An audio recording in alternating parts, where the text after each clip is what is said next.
Hello विद्यार्थी, कैसे हैं आप लोग? आई होप अच्छे होंगे। विद्यार्थी ऑनलाइन एजुकेशन हब में आप सभी का स्वागत है। तो चलिए देखते हैं, ये क्लास 9 का सभी ऑब्जेक्टिव्स हैं जो अभी अभी सितंबर में एग्जाम हुए हैं।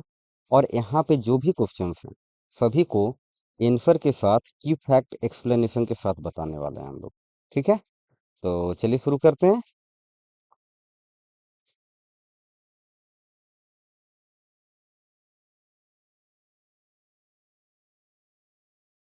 यदि कोई वस्तु समय के साथ अपनी स्थिति बदलती है, अगर कोई वस्तु समय के साथ अपनी स्थिति बदलती है तो वो वस्तु क्या कहलाती है? स्थिर, गतिशील, गतिशील नहीं, या इनमें से कोई नहीं। अपने समय के साथ अगर जो कोई भी वस्तु अपनी स्थिति बदल रही है तो वो कहलाएगी गतिशील। ठीक है, आगे देखते हैं। चाल की एसआई मात्रा। देखिए, चाल बराबर होता है दूरी बटा समय। तो चाल को हम लेते हैं मीटर में और समय को लेते हैं सेकंड में। तो चाल का जो एसआई मात्रक है वो मीटर पर सेकंड होगा। चाल और वेग में क्या अंतर है? अगर हम बात करें चाल और वेग में क्या अंतर है, तो जैसा आपको पता है कि वेग एक सदिश राशि है, चाल एक अदिश राशि है, तो इसका सही आंसर हो जाएगा सी। त्वरंग का अगला सवाल है, त्वरंग का एसआई मात्रक। त्वरंग का एसआई मात्रक, तो त्वरंग का जो एसआई मात्रक होगा मीटर पर सेकेंड स्क्वायर। मीटर पर सेकेंड स्क्वायर। यदि कोई वस्तु विराम से चलना प्रारंभ करे तो उसका प्रारंभिक वेग होता है। अगर कोई वस्तु विराम से चलना प्रारंभ कर रहा है तो प्रारंभिक वेग, जाहिर सी बात है, एस बराबर U T plus half A T square में जो आप यू की वैल्यू लेते हो तो जीरो लेते हो। ठीक है, तो कोई भी वस्तु विराम से चल रहा है तो विरामावस्था में उसकी जीरो होगा प्रारंभिक वेग। अब देखिए अगला, यदि एक वस्तु 10 सेकंड में 100 मीटर चलती है, एक वस्तु 10 सेकंड में 100 मीटर चलती है तो उसकी चाल क्या होगी? तो आप जानते हैं ना, चाल बराबर दूरी बटा समय होता है। चाल बराबर जो होता है दूरी बटा समय। तो दूरी बटा समय के तरीके से आप जब इसको निकालोगे तो चाल है कितना? वस्तु 10 सेकंड 100 मीटर चलती है तो 100/10, तो 10 मीटर पर आ जाएगा आंसर इसका, 10 मीटर पर सेकंड। इसकी चाल क्या होगी? 10 मीटर पर सेकंड, 100/10। अगला देखते हैं, किसी वस्तु की विस्थापन और दूरी समान हो सकती है। देखिए, किसी वस्तु की विस्थापन और दूरी, विस्थापन और दूरी कब समान हो सकते हैं? जैसा कि आपको अगर पता है कि विस्थापन जो होती है वस्तु की प्रारंभिक और अंतिम स्थिति के बीच की सबसे छोटी दूरी। प्रारंभिक और अंतिम स्थिति के बीच की सबसे छोटी दूरी जो होता है विस्थापन। ठीक है, और दूरी क्या होता है? वस्तु द्वारा तय किया गया दूरी। दूरी होती है वस्तु के द्वारा तय की गई दूरी, पूरा जितना उसने दूरी तय किया, कहाँ घूम घूम के इधर से ए पॉइंट से बी पॉइंट तक गया। लेकिन विस्थापन जो होता है ए पॉइंट से और बी पॉइंट के बीच की जो दूरी है ना, अगर ए से यहाँ चला और ये घूमता हुआ ऐसे ऐसे होता हुआ यहाँ पे आ गया बी तक, तो विस्थापन है ये जो है दूरी, ये हो गया विस्थापन। लेकिन ये इतना जो ये सब घूम घूम के गया, ये सब है दूरी। तो कब ये संभव है कि विस्थापन और दूरी दोनों समान हो? तो अगर गति रेखीय हो, अगर गति रेखीय हो तब ये समान है कि विस्थापन और दूरी समान हो। तो रेखीय गति का मतलब कि अगर यहाँ से चला यहाँ तक पहुंचा, तो ए पॉइंट और बी पॉइंट, तो ये जो दूरी है विस्थापन भी वही होगा और दूरी भी वही होगी। तो यही है, विस्थापन और दूरी कब समान हो सकती है? जब गति रेखीय हो। अगला सवाल, गति का रेखा चित्र क्या दिखाता है? गति का जो रेखा चित्र है समय और दूरी का संबंध दिखाता है। गति का रेखा चित्र है समय और दूरी का संबंध दिखाता है।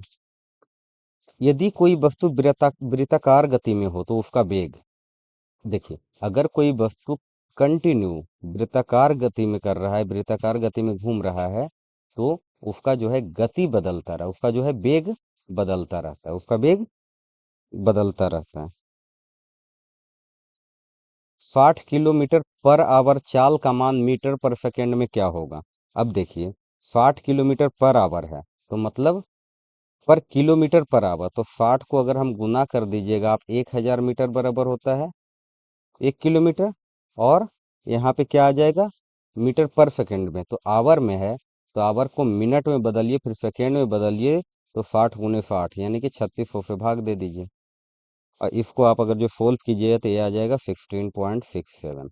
ठीक है, ये क्या आएगा, 16.67। आगे देखते हैं। बल का एसआई मात्रक, बल का एसआई मात्रक सबको पता होगा, न्यूटन। बल का एसआई मात्रक क्या होता है, न्यूटन। संवेग का सूत्र, संवेग का सूत्र क्या होता है, द्रव्यमान गुने वेग। न्यूटन का प्रथम नियम किससे संबंधित है। अब देखिए, पहला नियम न्यूटन का क्या होता है, पहला नियम न्यूटन का है कि कोई भी वस्तु तब तक विराम अवस्था में रहना चाहती है जब तक उस पर कोई बाह्य बल न लगे। तो जाहिर सी बात है कि पहला जो नियम है इसका, ये जड़त्व से संबंधित है। यदि वस्तु का द्रव्यमान दुगना कर दिया जाए तो संवेग क्या होगा। अब देखिए, वस्तु का द्रव्यमान दुगना, वस्तु का द्रव्यमान दुगना कर दिया जाए तो संवेग क्या होगा। अब आपको अगर पता होगा कि संवेग बराबर होता क्या है, संवेग का सूत्र क्या होता है, द्रव्यमान गुने वेग। संवेग का जो सूत्र होता है द्रव्यमान गुने वेग। तो अगर संवेग क्या होगा, जब उस वस्तु का द्रव्यमान दुगना कर दिया जाए, तो मास है अगर जो 2 गुना कर दिया जाए तो पूरा संवेग ही उसका दुगना हो जाएगा ना। कि अगर जो बात करें हम P बराबर एम भी, एम को ही 2 गुना कर देगा, 10 है तो 10 भी है, 2 से इससे गुना कर दे तो 20 भी हो जाएगा। तो ये हो जाएगा दुगना। दो वस्तुएं के टकराने पे कुल संवेग, अगर दो वस्तु टकराती है तो इसका जो संवेग है, दो वस्तुओं के टकराने पे जो कुल संवेग है ये सुरक्षित रहता है, रिजर्व रहता है।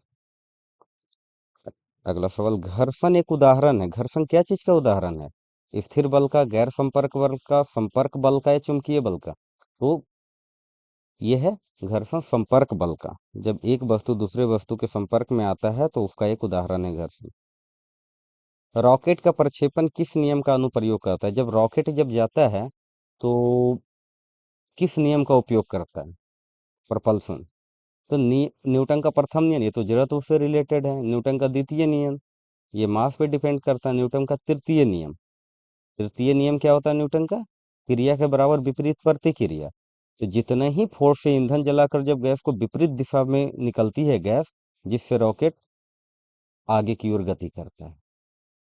तो ईंधन, अगर जो कोई रॉकेट ऊपर की तरफ ऐसे जा रहा है तो इसकी जो ईंधन जो जल के निकल रही है वो इधर निकल रही है। तो जितना तेजी से इधर ईंधन निकलेगा, इधर जितना ज्यादा फ्यूल, उतना ही तेजी से रॉकेट ऊपर की तरफ जाता है। तो ये न्यूटन की गति के तीसरे नियम का प्रयोग करेगा। कार्य किस स्थिति में होता है। अब देखिए, कार्य किस स्थिति में होता है, अगर हम बात करें कि एक आदमी अपने सर पे 20 kg का टोकरी लेके खड़ा है, तो क्या वो कार्य कर रहा है,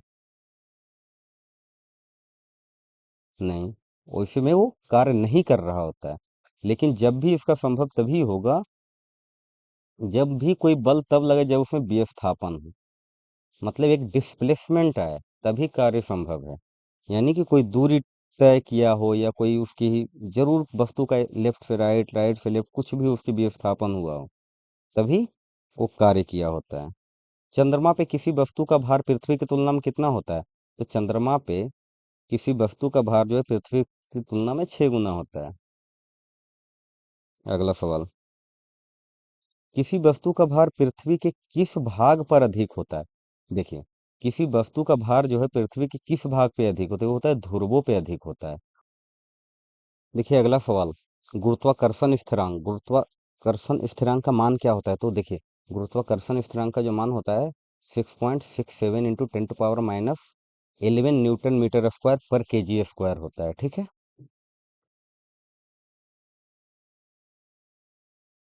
गुरुत्वाकर्षण बल, गुरुत्वाकर्षण बल का सूत्र, गुरुत्वाकर्षण बल का सूत्र होता है F बराबर G इंटू M1 M2 बटे आर स्क्वायर। ठीक है, जहां पर M1 और M2 मास है। द्रव्यमान की एसआई मात्रक, द्रव्यमान की एसआई मात्रक किलोग्राम। द्रव्यमान और वजन के बीच क्या संबंध है? द्रव्यमान और बीच वजन के बीच, तो W बराबर मास इंटू। किसी वस्तु का भार चंद्रमा पे कम क्यों होता है? देखिए, चंद्रमा पे कम क्यों होता है? गुरुत्व कम होता है, तापमान कम होता है, वायु कम होता है, या इनमें से कोई नहीं? तो चंद्रमा पे पता है कि गुरुत्वाकर्षण बल होता ही नहीं है, तो गुरुत्वाकर्षण बल कम होता है, न के बराबर होता है, तो जिसके कारण ये चंद्रमा पे कोई भी वस्तु का भार कम हो जाता है। मुक्त पतन में वस्तु का त्वरण, तो 9.8 मीटर पर सेकेंड स्क्वायर। अगर हम कोई भी वस्तु को ऊपर से नीचे छोड़ते हैं तो 9.8 मीटर पर सेकेंड स्क्वायर की स्पीड से नीचे आती है। किसी वस्तु का भार शून्य होता है कब? किसी वस्तु का भार शून्य होता है कब होता है? भार वस्तु का जो मुक्त पतन में, मुक्त पतन में वस्तु का भार शून्य होता है। यदि दो वस्तुओं की बीच की दूरी दुगनी कर दी जाए तो गुरुत्व बल कितना होगा? अगर दो वस्तुओं के बीच की दूरी को दुगनी कर दिया जाए तो ये जो गुरुत्व का बल होगा ये एक चौथाई रह जाएगा। ठीक है। पदार्थ का सबसे मौलिक गुण, पदार्थ का सबसे मौलिक गुण, देखिए पदार्थ का सबसे मौलिक गुण जो है ना, ये द्रव्यमान। निम्नलिखित में कौन सी अवस्था में अणु सबसे अधिक गतिशील होती है? देखिए, सबसे अणु जो होता है, कोई भी जो पदार्थ की जो अवस्था होता है ना, वो तीन तरीके से अणुओं से ऐसे ऐसे बने होते हैं, ठोस, द्रव की, गैस की अगर बात करें तो सबसे टाइटली बॉन्डेड रहता है ठोस में। सबसे टाइटली रहता है बॉन्डेड कहाँ? ठोस में, मतलब सॉलिड में। उसके बाद थोड़ा सा कम रहता है लिक्विड में, और सबसे कम रहता है गैस में। लेकिन वो वेसल पूरा भरा हुआ रहता है, लेकिन जो मोलिकुलर फोर्स जो होता है सबसे कम होता है गैस में। ठीक है। तो कौन सी अवस्था में अणु सबसे अधिक गतिशील? तो सबसे अधिक गतिशील होगा गैस में, क्योंकि उसको जगह ज्यादा मिलता है। गैसों का गुण धर्म क्या होता है? देखिए, गैस का अगर हम गुण धर्म की बात करें तो गैस का जो मेन गुण धर्म होता है संपीड्यता, क्योंकि गैस ये जो होते हैं ये किसी के भी बर्तन के आकार में आ जाते हैं तो उसमें संपीड़न बल ही लगता है, जो उसका मेन गुण धर्म होता है। क्या होगा? संपीड्यता। ठोस पदार्थ की विशेषता क्या होता है? उसका निश्चित आकार होता है। ठीक है। सबसे अच्छा ठोस किसे कहते हैं? जब कोई ठोस द्रव में बदलता है तो यह प्रक्रिया क्या कहलाती है? जब कोई भी ठोस द्रव में बदलता है तो ये प्रक्रिया कहलाती है पिघलना। ठीक है। किस प्रक्रिया में तरल गैस में परिवर्तन हो जाता है? तो तरल मतलब कोई भी लिक्विड के फॉर्म में है, वो गैस में बदल जाता है, उस प्रक्रिया क्या बोलते हैं? वाष्पीकरण। किस अवस्था में कण सबसे कम गतिशील होते हैं? तो देखिए, जैसे हम बताए थे, सबसे ज्यादा टाइटली बॉन्डेड जो होते हैं, मतलब सबसे नजदीक नजदीक में जो होते हैं कण, वो होते हैं ठोस में, तो इसी में सबसे कम गतिशील होंगे। अगला सवाल, बर्फ का गलनांक, बर्फ 0 डिग्री सेंटीग्रेड।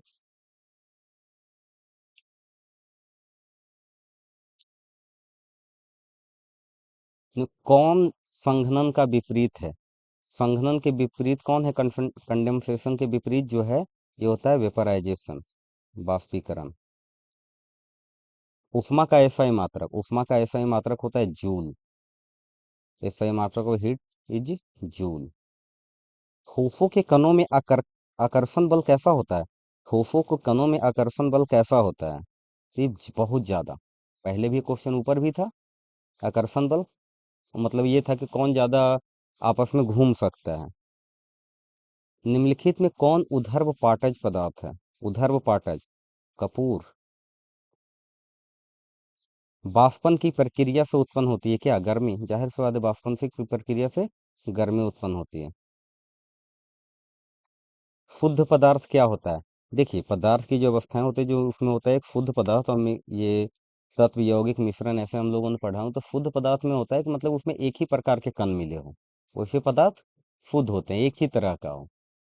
मतलब जो कण जो मिले हुए हैं, केवल एक ही तरह के धातु या अधातु या जिस तरह के भी हो, वो तभी वैसा शुद्ध पदार्थ कहलाएगा जो उसमें एक तरह के कण से बना हुआ पदार्थ हो। मिश्रण क्या होता है? मिश्रण का मतलब होता है दो या दो से अधिक पदार्थों का भौतिक मिश्रण। दो या दो से अधिक पदार्थ मिला हो तो मिश्रण कहलाता है। अब इसमें मिश्रण में आता है एक समांगी मिश्रण। तो देखिए समांगी मिश्रण का एक कौन सा उदाहरण हो सकता है, सही उदाहरण। तो देखिए तेल और पानी समांगी मिश्रण जो पूरे तरीके से अच्छी तरह से मिश्रित हो जाए, पता न चले, तो इसमें है मिट्टी, दही और तेल और पानी नहीं होगा, इसमें सही आंसर इसका होगा चाय। मिश्रण को घटकों में अलग करने की प्रक्रिया क्या कहलाती है? मिश्रण को दो घटक में अगर मिलाओ, घटकों में मतलब कंपोनेंट्स में कंपोनेंट से अलग अलग करने की प्रक्रिया कहलाती है पृथक्करण, मतलब सेपरेशन। निम्नलिखित में कौन शुद्ध पदार्थ है? देखिए शुद्ध पदार्थ की बात करें, वायु, दूध, सोडियम क्लोराइड, नमक का घोल। तो जो शुद्ध पदार्थ होगा ये है केवल, ये इसमें चारों में सोडियम क्लोराइड ही है। मतलब इसमें होता है केवल एक ही प्रकार के कण से बना हुआ वही पदार्थ शुद्ध पदार्थ कहलाता है। तो सोडियम क्लोराइड को NaCl भी बोलते हैं। और जैसे NaCl की अगर बात करें तो इसमें जो निश्चित अनुपात में ही दोनों परमाणु Na और Cl जुड़े होते हैं। Na और Cl जो हैं वो इक्वल में मिले हुए होते हैं। ठीक है।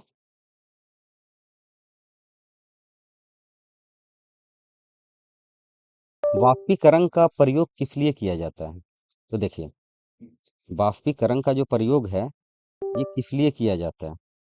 तो आपको जब पता है कि जब कोई भी पदार्थ है, जो कोई तरल पदार्थ है, तरल पदार्थ को अगर वाष्पित करने से वो गैस में परिवर्तित हो जाएगा, ये ठोस बनेगा। तो घुले हुए ठोस को निकालने के लिए, घुले हुए ठोस को निकालने के लिए, घुला हुआ ठोस का मतलब क्या है कि कैसे आप गर्म करेंगे कुछ मिल जाएगा। अगर कोई आपने पानी में चीनी मिला रखा है तो गर्म जब करेंगे तो ठोस के रूप में चीनी आपके पास जम जाएगा और पानी वाष्पीकृत हो जाएगा। तो वाष्पीकरण का प्रयोग किस लिए किया जाता है? घुले हुए ठोस को, ठीक है, घुले हुए ठोस को निकालने के लिए। पृथक्करण की कौन सी विधि रंगीन द्रव्यों के लिए उपयुक्त है? देखिए रंगीन द्रव्यों के लिए उपयुक्त जो है ना क्रोमोटोग्राफी, क्रोमैटोग्राफी क्रोमैटोग्राफी जो है ये रंगीन घटक को अलग करता है। जैसे इसमें होता क्या है कि इसके घटकों के अवशोषण जब होना शुरू होता है ना, तो इसके जो वितरण का जो अंतर है, दो कंपोनेंट मिले हुए हैं, तो वितरण का, दो कंपोनेंट का जो अंतर है वो कैसे इसमें मिले जुले हैं और उसी आधार पे इसमें अलग करता है, क्योंकि इसके जो रंग के अनुसार पे पता कर लेता है। कौन सा? क्रोमैटोग्राफी। ठीक है। तो रंग के आधार पे अगर किसी को पृथक्करण करने की विधि जो है ये क्रोमैटोग्राफी है।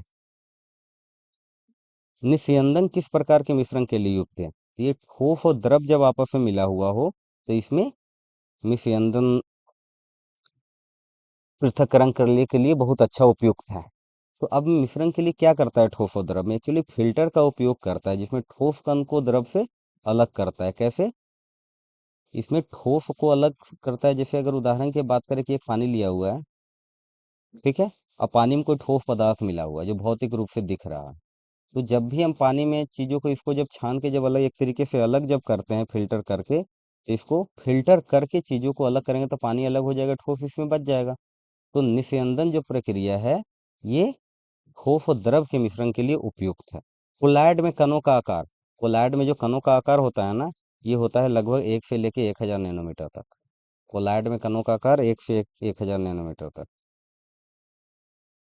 ये किस तरह का मिश्रण है? कोलॉइड किस तरह का मिश्रण है? तो ये एक विषमांगी मिश्रण होता है। टिंडल प्रभाव किस में देखा जाता है? देखिए अगर टिंडल प्रभाव की हमारी बात करें तो ये टिंडल प्रभाव जो है ना, ये कोलाइड में ही देखा जाता है। ठीक है।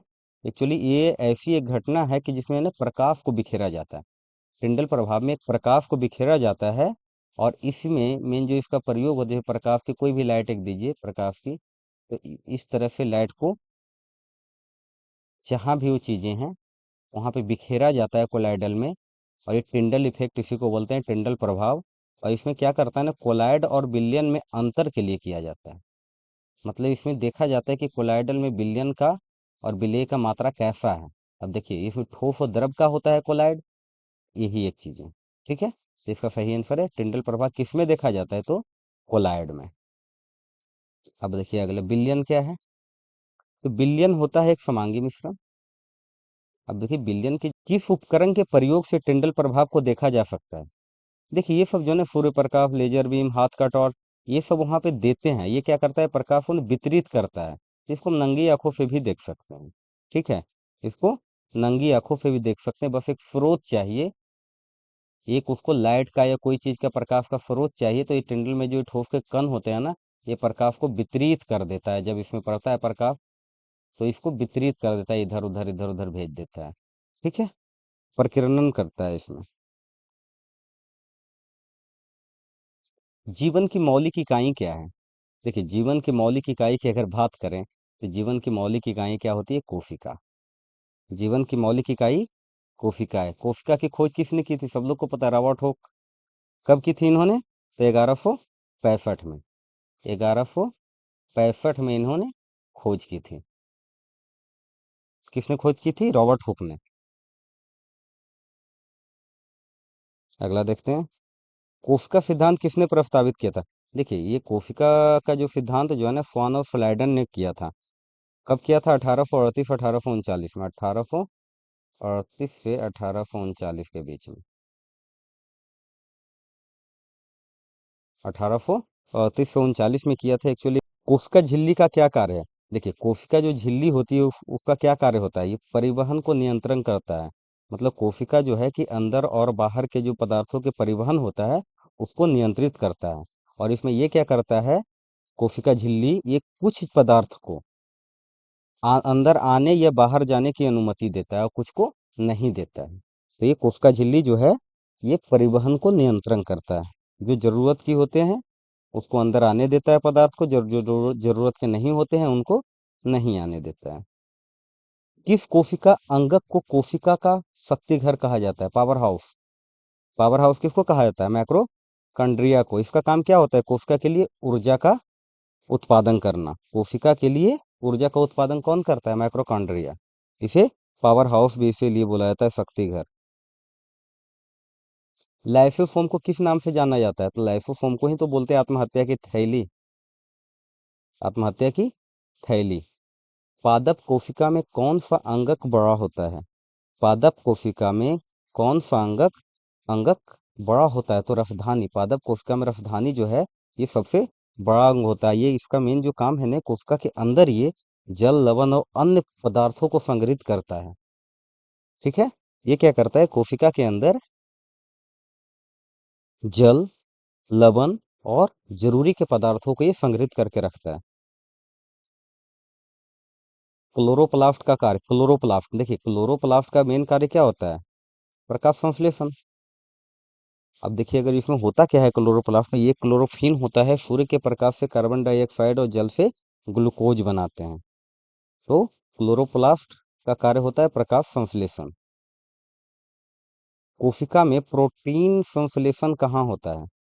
कोशिका में प्रोटीन का संश्लेषण कहाँ होता है, तो राइबोसोम में। प्रोटीन का संश्लेषण जो होता है कोशिका में, वो राइबोसोम में होता है।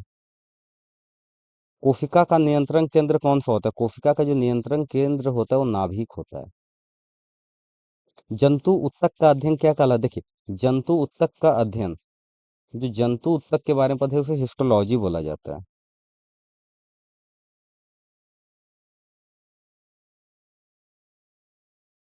जाइलम किस कार्य के लिए उत्तरदायी है, देखिए जाइलम जो है मेनली ये जल के परिवहन के लिए उत्तरदायी है।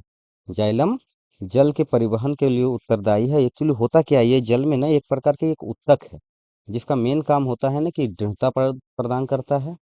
और कोशिकाएं की दीवारें इतनी मोटी और कठोर होती है ना कि किसी को भी और इसमें रक्षा करने में भी इसको मदद मिलती है। और इसका जो जल और खनिज को ये जड़ से लेकर के पत्ते तक हर भाग में पहुंचाने का कार्य करता है, कौन, जाइलम। और जाइलम की अगर बात करें तो जाइलम क्या है, पौधा में एक प्रकार का उत्तक है। दृढ़ता प्रदान करने वाला उत्तक कौन सा होता है, दृढ़ता प्रदान करने वाला जो उत्तक होता है, अगर जो बात करें तो एक तो ये भी उत्तक होता है जाइलम का ही, जाइलम के कार्य के लिए भी। और यहाँ पर एक उदाहरण दे रखा है तो अस्केलेरे नाइकमा, अस्केलेरे नाइकमा भी जो है ये दृढ़ता प्रदान करता है, करने वाला एक उत्तक है। ठीक है, फिर से, स्क्लेरेन कायमा उत्तम की कोशिकाएं कैसी होती है, जीवित होती है या मृत होती है? तो ये मृत कोशिकाएं होती हैं। अब बात करें मृत कोशिकाएं किस कार्य का, तो ये जो होता है ना कि परिपक्व जब होता है तो ये सब जो है ना, इसकी दीवारें लिग्निन नामक पदार्थ से बनी हुई होती है। तो जिसके कारण ये दृढ़ता प्रदान करता है और मजबूत बनाती है, कठोर और मजबूत बनाती है। और होता क्या है कि मृत कोशिकाएं भी जो है ना पौधों को यांत्रिक समर्थन प्रदान करता है। मतलब ये आंतरिक रूप से ये मृत कोशिकाएं भी या मृत ऊतक भी जो है ना उसको समर्थन प्रदान करता है। फ्लोएम में उपस्थित नहीं होता है। फ्लोएम में क्या उपस्थित नहीं होता है? फ्लोएम में क्या उपस्थित नहीं होता है? तो ये ट्रैकिडस, ट्रैकिडस जो है वो फ्लोएम में उपस्थित नहीं होता है। एक्चुअली एक जाइलम का ही एक हिस्सा होता है ये। ठीक है। त्वचा की बाहरी परत किस प्रकार के ऊतक से बनी होती है? तो त्वचा का जो बाहरी परत है ना एपिथेलियल, एपिथेलियल ऊतक से बनी होती है। एक्चुअली शरीर के बाहरी सतह को ढकता है इससे। रक्त एक प्रकार का क्या है? रक्त एक प्रकार का संयोजी ऊतक है जो हमारे शरीर में क्या काम करता है, जो हमारे शरीर में ऑक्सीजन और पोषक तत्वों और अपशिष्ट पदार्थों को संचारित करता है। अपशिष्ट पदार्थों को संचारित करता है। कौन सा संयोजी ऊतक मांसपेशियों को हड्डियों से जोड़ता है? तो देखिए कौन सा संयोजी ऊतक है जो मांसपेशियों को हड्डियों से जोड़ता है? तो इसका सबसे अंत है ये टेंडन। ठीक है। ये एक संयोजी ऊतक है जो मांसपेशियों को हड्डियों से जोड़ता है। जीवों में विविधता का अध्ययन क्या कहलाता है? देखिए जैव विविधता, जैव विविधता कहलाता है। जीवों को वर्गीकृत करने की पहली कोशिश किसने की थी? तो ये अरस्तु ने ही, जीव यूनानी दार्शनिक थे अरस्तु का नाम आप लोगों ने सुना होगा। ये पहले कोशिश का जीवों को वर्गीकृत किया था। मतलब पहली कोशिश की थी इन्होंने जीवों को वर्गीकृत करने के। जीवों को दो भागों में इन्होंने ही बांटा था। पहला भाग जो है जीव को इन्होंने बांटा था पौधा में, और दूसरा फिर इन्हीं ने ही बांटा था इसको पौधा में, और दूसरा बांटा था जीव में, पौधा में और जीव में।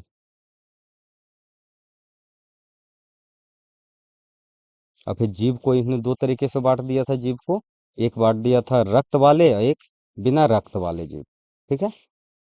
वर्गीकरण की 5 जगत प्रणाली किसने दी थी? ये दिया था हेक्टेयर ने। कौन दिया था? हेक्टेकर ने दिया था। इसका जो पूरा नाम था रॉबर्ट हेक्टेकर। मुनेरा जगत में जीव कैसे होते हैं? कौन सा जीव होता है जो मुनेरा जगत के जीव होते हैं? ये होते हैं प्रोकैरियोटिक। तो प्रोकैरियोटिक जीव जो है वो मुनेरा जगत में होते हैं। और अगर इससे जैसे हम पिछले वाले सवाल की बात करें तो वर्गीकरण के 5 जगत प्रणाली में क्या क्या था? पर इसमें भी था एक Monera, protista, fungi, Plantae, animalia. और ये कब दिया था ये वर्गीकरण के 5 प्रणाली? इन्होंने दिया था 1969 में। और ये 5 प्रणाली दिया था। तो अगला है मोनेरा जगत के जो जीव होते हैं, तो उसी के वर्गीकरण का एक प्रणाली है मोनेरा जगत। तो मोनेरा के अंदर जो जीव जो होते हैं प्रोकैरियोटिक होते हैं।